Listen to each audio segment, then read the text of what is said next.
ठरलं तर मग या मालिकेच्या येणाऱ्या भागामध्ये एक जबरदस्त ट्विस्ट आपण आता पाहणार आहोत। सायलीने आता सुभेदारांच्या घराचा कायमचा निरोप घेतल्याची चिठ्ठी जेव्हा अर्जुनच्या हाती पडलेली असते त्याच वेळेस धक्केने अर्जुन बेशुद्ध झालेला असतो।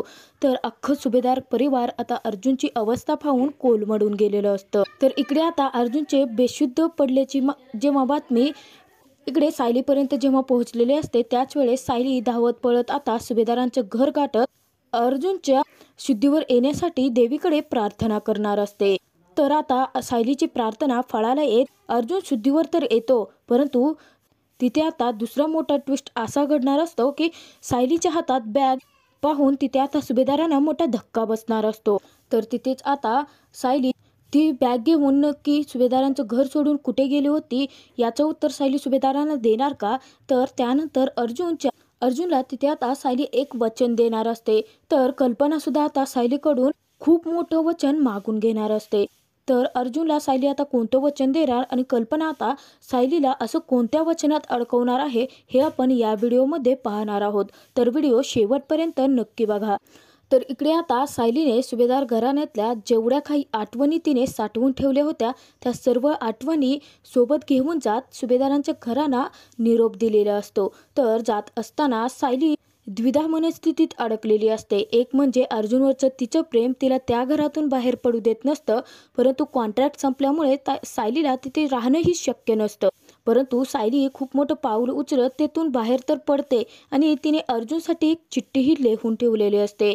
तर दुसऱ्या दिवशी सकाळी आता कल्पना आणि विमल दोघेही किचनमध्ये आलेले असतात। तेव्हा विमल कल्पनाला म्हणते की वहिनी, आज सायलीताई खालती आलेच नाही आहेत, म्हणजे आपल्या आधी उठून सायलीताई खरं तर स्वयंपाकाला लागलेलेही असतात, परंतु सायलीताई अजूनही दिसल्याच नाही आहेत। तेव्हा कल्पना म्हणते की अगं विमल, काल सायलीला खूप जास्त काम होतं ना, कदाचित थकलीही असेल ती, त्यामुळे झोपली असेल कदाचित। तर आता दोघेही किचनमध्ये कामाला लागलेले असतात। तर इकडे आता अर्जुनला अचानक जाग आलेली असते आणि झोपेतून जेव्हा अर्जुन जागा होतो पाहतो तर तिथे शेजारी सायलीही नसते। इतक्यातच आता खूप उशीर झाला आहे आणि सायली अजूनही खालती येत नाही। त्यामुळे कल्पना सायलीला मोठ्यानेच हाक मारते की सायली, अगं तू उठली नाहीयेस का अजून? अर्जुन अशी म्हणून हाक मारताच अर्जुन घाबरतो आणि अर्जुनला आता भीती वाटते की नक्कीच मिसेस सायली कॉन्ट्रॅक्ट संपल्यामुळं आमचं घर सोडून कायमचे निघून तर गेले नसतील ना। अर्जुन आता खूप रडायला लागलेला असतो। तर अर्जुन इकडे तिकडे आता सायलीला शोधतो, परंतु सायली कुठेही त्याला भेटत नाही। तर अर्जुनला अचानक आता ग्लासच्या खाली ठेवलेली एक चिठ्ठी दिसते। तेव्हा अर्जुन विचार करतो की नक्कीच मिसेस सायलीने ही चिठ्ठी माझ्यासाठी तर लिहून ठेवली नसेल ना। तर अर्जुन ती चिठ्ठी वाचतो तेव्हा अर्जुनच्या पायाखालची जमीनच सरकते, कारण त्या चिठ्ठीमध्ये सायलीने लिहिलेलं असतं की मी हे घर सोडून आता कायमची निघून चालली आहे सर, आणि सर्वांसमोर सर्वांना सत्य सांगण्याची, त्यांच्या नजरेला नजर देऊन आपल्या कॉन्ट्रॅक्टची माहिती देण्याची माझ्याकडे एवढी जास्त हिंमत नाहीये आणि त्याचमुळे मी कुणाला काहीही न सांगता या घरातून कायमची बाहेर पडते आहे आणि असंही आपलं कॉन्ट्रॅक्ट आता संपलं आहे, त्यामुळे कोणत्याच अधिकाराने मी या घरात राहू शकत नाही। तर सायलीने तिथे अर्जुनची माफी मागितलेली असते चिठ्ठीत, कारण सायलीने त्यालाही याची काहीच कल्पना दिलेली नसते। तर अर्जुन आता खूप रडत असतो आणि त्याला आता एका गोष्टीची भीती वाटते की त्याला सायली तर सोडून गेली आहे, परंतु आता याचं उत्तर तो सुभेदारांना काय देणार आहे। आणि याच आता धक्क्याने अर्जुनला अचानक चक्कर येते आणि अर्जुन डायरेक्ट बेशुद्ध पडतो। तर इकडे आता कल्पना विमलला म्हणते की अगं विमल, अजून सायली खालती येत नाहीये, अर्जुन पण काहीच आवाज देत नाहीये, या दोघांचं नक्की काय चाललं आहे? तेव्हा विमल म्हणते की वहिनी, मला वाटते की काल त्या दोघांची ॲनिव्हर्सरी होती आणि कदाचित खूप उशीरपर्यंत गप्पा वगैरे मारत बसले असतील। तर दोघेही आता इकडे सायलीला उठवण्यासाठी खरं तर आतमध्ये आलेले असतात। पाहतात तर अर्जुन तिथे बेशुद्ध असतो। तेव्हा कल्पनाला मोठा धक्काच बसतो आणि कल्पना आता अर्जुनला आपल्या मांडीवरती घेते आणि म्हणायला लागते की अर्जुन, अरे बाळा काय झालं आहे, उठ ना बाळा, असं म्हणून अर्जुन आता कल्पना खूप रडत असते। अर्जुनची ती अवस्था कल्पनाला पाहवतच नाही। तर तिथे आता घरातील सर्वजण कल्पनाच्या रडण्याच्या आवाजाने इकडे अर्जुनच्या खोलीकडे पळत आलेले असतात। तर तिथे अश्विन आता म्हणतो की दादाला काय झालं आहे मम्मा? तेव्हा कल्पना म्हणते की माहीत नाही रे, आम्ही जेव्हा सायलीला इथे बोलावण्यासाठी आलो होतो तेव्हा अर्जुन असाच खालती पडला होता बेशुद्ध। तर आता कल्पना खूप रडत असते। घरातील सर्वांना मोठा धक्का बसलेला असतो। तर अश्विन लगेच अर्जुनला आता चेक करतो आणि त्यानंतर इंजेक्शनही देतो। तर आता घरातील सर्वजण अर्जुनच्या त्या अवस्थेमुळे काळजीत तर असतातच, परंतु तिथे अश्विन सांगतो की दादाला ना जास्त टेन्शन आणि अचानक काहीतरी अशी धक्कादायक गोष्ट घडली आहे वाटतं, की ज्यामुळे दादाला अशी अवस्था झाली आहे. तर आता घरातील सर्वच जण विचार करतात की नक्की काय झालं आहे. तर कल्पना खूप रडत असते आणि ती म्हणते प्रतापला की अहो, सायली आणि अर्जुनमध्ये परत काही वाद वगैरे झाले नाहीत ना, म्हणजे त्याचंच टेन्शन अर्जुनने घेतलं नाही आहे ना. कारण मागच्या वेळी सायली जेव्हा चिडून कुसुमताईकडे गेली होती ना, तेव्हा अर्जुनची अशीच अवस्था झाली होती. परंतु मला ना आता खूप भीती वाटते आहे आणि सायलीसुद्धा इथे दिसतच नाही आहे. तर कल्पनाला प्रताप म्हणतो की कल्पना, अगं उगाचच आपण तर्क लावून काही उपयोग आहे का? आधी अर्जुनला शुद्धीवरती येऊ द्यात. नक्की काय झालं आहे हे आपल्याला कळेल ना. तर प्रताप आता लगेच विमलला सायलीला फोन करण्यासाठी सांगतो. तर इकडे आता विमल पटकन आता कल्पनाच्या फोनवरून सायलीला फोन करते. तर इकडे सायली आता कुसुमताईच्या घराकडे निघालेली असते आणि सायलीच्या हातात बॅग असते. तर सायली विचार करते की आईंचा फोन नक्कीच आता घरच्यांना आमच्या कॉन्ट्रॅक्ट मॅरेजबद्दल सरांनी सांगितलं असणार आहे आणि ती चिठ्ठी मिळाल्यामुळे सरांनी सगळं काही सत्य घरच्यांना सांगून टाकलं आहे, असं विचार करते सायली आणि फोन रिसीव करत नसते. परंतु आता विमल सतत सायलीला फोन ट्राय करते आणि सायलीला कुठेतरी मनापासून वाटतं की कदाचित आपण आईंना बोलायला हवं आहे, कारण या सगळ्या प्रकरणामध्ये आईंची काहीच चूक नाही. आतापर्यंत आईंनी माझ्यावरती फक्त आणि फक्त विश्वास ठेवला आहे आणि मला फक्त आईची माया प्रेमच दिलं आहे. आणि याच विचाराने सायली आता फोन रिसीव करते. त्याच वेळेस कल्पना तिथे खूप रडत असते आणि विमलसुद्धा. तेव्हा आता त्यांचा रडण्याचा आवाज ऐकून इथे सायलीला मोठा धक्काच बसतो. तर विमलला सायली म्हणते की काय झालं आहे विमलताई. तेव्हा विमल रडतच सांगते की सायली ताई, अहो अर्जुन दादा ना बेशुद्ध पडले आहेत आणि ते कोणाला काहीच सुचत नाहीये. तेव्हा तुम्ही जिथे कुठे असाल तर पटकन इकडे या. तर आता सायलीला मोठा धक्काच बसलेला असतो. सायली आता मागचा पुढचा विचार न करता सायलीच्या आता कुसुमताईच्या घराकडे निघालेली पावलं इकडे सुभेदारांच्या घराकडे वळालेली असतात आणि सायली खूप काळजीतही असते अर्जुनच्या.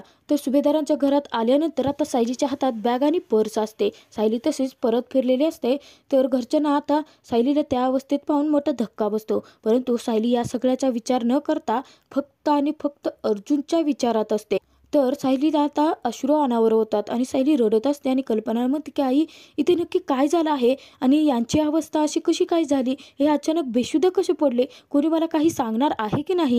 तर कल्पना सांगते की माहीत नाही अगं सायली, मग आम्ही ना तुला खरं तर बोलावण्यासाठी वरती आलो होतो, परंतु आम्ही अर्जुनला बेशुद्ध असल्याचं पाहिलं. आम्हाला काहीच कळत नाही. मला एक सांग सायली, तुमच्यामध्ये रात्री काही भांडण वाद वगैरे झाले आहेत का? अर्जुनची अशी अवस्था कशामुळे झाली आहे? तेव्हा आता सायली मनात विचार करते की म्हणजे अर्जुन सरांना त्यांचं बेशुद्ध पडण्यामागचं कारण आमचं कॉन्ट्रॅक्ट मॅरेजचं कारण नाहीच आहे. नक्की मग अर्जुन सर आता कोणत्या गोष्टीमुळे टेन्शनमध्ये आले असतील आणि अचानक त्यांना चक्कर कशी काय आली असेल. तर सायली म्हणते की नाही आई, मग आमच्यात काहीच भांडण झालेलं नाही आहे. तेव्हा प्रताप म्हणतो की अगं सायली, मग तू हातात बॅग आणि पर्स घेऊन कुठे गेली होतीस. तेव्हा आता सायलीला घरच्यांना काय उत्तर द्यावं तेच सुचत नसतं, कारण सायलीला मनापासून वाटत असते की अर्जुन सरांनी अजून कॉन्ट्रॅक्ट मॅरेजबद्दल घरच्यांना काहीच नाही सांगितलं आहे. आधी अर्जुन सरांना शुद्धीवरती यायला हवं आहे, त्यानंतर आम्ही मिळूनच आता घरच्यांना काय ते सांगू आणि त्यानंतर आई बाबा पूर्णाची काय शिक्षा देतील तेही आम्ही मान्य करूया. तर सायली आता परत कल्पनाशी खोटं बोलते आणि म्हणते की नाही आई, मला ना कुसुमताईकडे राहायला जायचं होतं, म्हणजे माझी मनापासून खूप इच्छा होती, परंतु काल आमच्या ॲनिव्हर्सरी म्हणजे लग्नाचा वाढदिवस असल्यामुळेच आम्ही थांबलो होतो. खरं तर मला यांनी जा असं सांगितलं होतं, परंतु मी ठरवले की आजच निघूयात आणि मी आता इतकी खुश होते ना कुसुमताईला भेटण्यासाठी की तुम्हाला काहीच न सांगता इथून बाहेर पडले. तेव्हा आता प्रतापला वाटतं की नक्कीच कोर्ट कचेरीमध्ये केसमध्ये काहीतरी प्रॉब्लेम आहे. कदाचित अर्जुनने त्या सगळ्या गोष्टींचं टेन्शन घेऊन त्याला चक्कर आली असणार आहे. तर आता सायली इकडे देवीआईकडे आलेली असते आणि देवीआई समोर आता उभं राहून अर्जुनसाठी प्रार्थना करत असते. ती म्हणते की या सगळ्या प्रकरणामध्ये या आमच्या कॉन्ट्रॅक्ट मॅरेजच्या ज्या काही गोष्टी घडल्या आहेत त्यात आईंची काहीच चूक नाही. मग उगाचच त्यांना या सगळ्यामध्ये शिक्षा का, त्या सगळ्यांची फरफट यामध्ये का होते आहे. लवकरात लवकर अर्जुन सर शुद्धीवर यायला हवे आहेत. सायली खूप रडत असते. तर त्याचनंतर आता कल्पना सायलीला सांगते की अगं सायली, अगं बाळा रडू नकोस. अगं तुझी प्रार्थना फळाला आली आहे. तिकडे बघ अर्जुन शुद्धीवरती आला आहे. तेव्हा आता सायली लगेचच पळत अर्जुनकडे निघते. तर अर्जुनला आता आपल्या डोळ्यासमोर पाहून सायली खूप खुश झालेली असते. तर सायलीला सुद्धा आपल्या डोळ्यासमोर पाहून अर्जुन खूप खुश झालेला असतो. तर त्यानंतर कल्पना आता सर्वांना सांगते की आता यांना गप्पा मारू देत, आपण ना खालती जाऊयात. आणि ती कल्पना आता तिथे अर्जुनला सांगते की मी तुझ्यासाठी सूप बनवून आणते.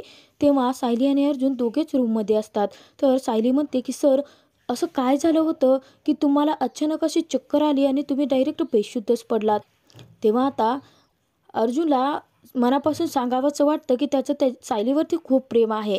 आणि कदाचित अर्जुनला वाटतं की कदाचित ही गोष्ट जर मी सायलीला सांगितली आणि त्या रागाला जाऊन परत हे घर सोडून जर निघून गेले तर मी काय करणार आहे. नाही, मी काही करून सायलीला कसंही करून कन्व्हिन्स करून या घरात थांबवण्याचा प्रयत्न करतो. तेव्हा अर्जुन म्हणतो की ते जाऊ देत, परंतु मिसेस सायली, तुम्ही मला कशाचीच कल्पना, काहीच आयडिया न देता या घरातून कायमचे निघून कसं काय जाऊ शकता, तीही फक्त एक चिठ्ठी सोडून. मग तुम्ही मला रात्रीच सांगायचं ना की तुम्ही या घरातून जाणार आहात म्हणून. तुम्हाला माहिती आहे का माझी काय अवस्था झाली होती. मला सुचतच नव्हतं की मग घरच्यांना आता काय सांगून कन्व्हिन्स करणार आहे. आणि तुम्ही या घरातून कायमचे निघून गेले आहात ही गोष्ट मम्माला सहनसुद्धा झाली नसती. मी घरच्यांच्या प्रश्नांची काय उत्तरं देणार होतो. तुम्ही जर मला आधीच आयडिया दिली असती तर मी काहीतरी सांगण्याचा प्रयत्न तरी केला असता ना. पुढे सायली काहीतरी बोलणार इतक्यात कल्पना आता त्यांच्यासाठी सूप घेऊन आलेली असते. तर तिथेच आता त्या दोघांचं बोलणं थांबतं. तर कल्पना सायलीला सांगते की अर्जुनचा सूप पिऊन झाल्यानंतर सायली, तू प्लीज माझ्याकडे येशील का, मला तुझ्याशी काहीतरी महत्त्वाचं बोलायचं आहे. तर सायली आता कल्पनाला होकार देते. तर त्यानंतर सायली कल्पना आणि प्रतापची भेट घेते. तेव्हा कल्पना आता रडत असते आणि तेव्हा सायली म्हणते की आई, काय झालं आहे तुम्हाला, तुम्ही यांची काळजी करू नका, त्यांना काहीच नाही होणार आहे. तेव्हा कल्पना म्हणते की हो ग सायली, परंतु जेव्हा मी अर्जुनला असं बेशुद्ध पाहिलं होतं ना, तेव्हा ना माझ्या पायाखालची जमीनच सरकली होती अगं. मला ना काहीच सुचत नव्हतं तिथे. तूही घरात नव्हतीस. आता असं अचानक काय झालं होतं अर्जुनला की मला काहीच समजलं नाही. तेव्हा आता सायली म्हणते की आई, अहो काळजी करू नका, आता हे बरे आहेत ना, आणि आपण विचारूया ना त्यांना की कसलं टेन्शन आहे त्यांच्या मागे. आपण मिळून तो प्रॉब्लेम त्यांचा काय असेल तो सॉल्व्ह करूयात. तेव्हा कल्पना म्हणते की सायली बाळा, मला तुझ्याकडून एक वचन हवं आहे. तेव्हा सायली म्हणते की आई, तुमच्यासाठी मी काहीही करेन. आणि सायली मागचा पुढचा कसलाही विचार न करता कल्पनाला वचन देऊन टाकते. तर कल्पना म्हणते की सायली, मला तुझ्याकडून हे वचन हवं आहे की अर्जुनची तू कधीही साथ नाही सोडणार.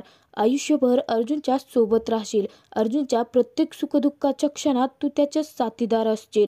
अर्जुनला असं एकटं सोडून कधीच जाऊ नको ग सायली. मागच्या वेळी सुद्धा तू जेव्हा कुसुमताईकडे रागाने निघून गेली होतीस ना, तेव्हा अर्जुनची होणारी फरफटत, त्याला वाटणारी तुझी काळजी, त्यानंतर तुझ्यासाठी झुरणारा तो अर्जुन मी पाहिला आहे.